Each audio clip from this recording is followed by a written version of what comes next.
Look দিয়ে কি করবে, চরিত্র যা ডিমান্ড করবে চরিত্র কি করবে। এইখানে পরে তো মেয়েদের মতো চুল রাখবে নাকি? এই যে কিছুদিন আগে very simple, very simple natural look ছিল। ন্যাচারাল ডিরেক্টর যেটা ডিমান্ড করলো, ডিরেক্টর যেটা ডিমান্ড করবে যে সেই চুল পড়তে হবে, দাড়ি থাকবে। এই ছবিতে আমি মাহির বাবা থাকি, ওনার শ্বশুর থাকি, তো আমার সাদা দাড়ি সাদা গোঁফ থাকবে। এখন বাড়তি একটা চুল আপনারা দেখেছেন যে বাড়তি চুল লাগালে কি হয়, গত ঈদে অনেক বড় বড় তারকার ছবি, কি একটা অ্যাবনর্মাল চুল পরে লাভ কি?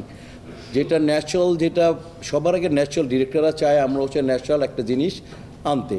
এই অ্যাডাপ্ট করে ইদানিং একটা কি খুব কথা প্রচলিত হচ্ছে যে লুক দিয়ে কি করবেন আপনি? রাজ্জাক সাহেবের কয়টা লুক ছিল জীবনে? একটাই।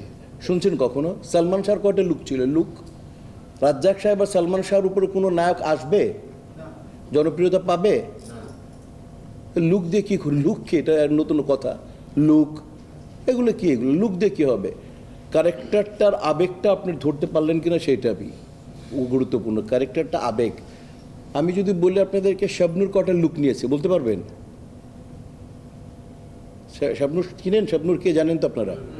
কয়টা লুক নিয়েছে? কি লুক করবে? সালমান শাহ যার জন্য 18-20 জন মানুষ মারা গেছে, যার মৃত্যুর খবর শুনে, কয়টা লুক নিয়েছে? লুক নিয়েছে কখনো?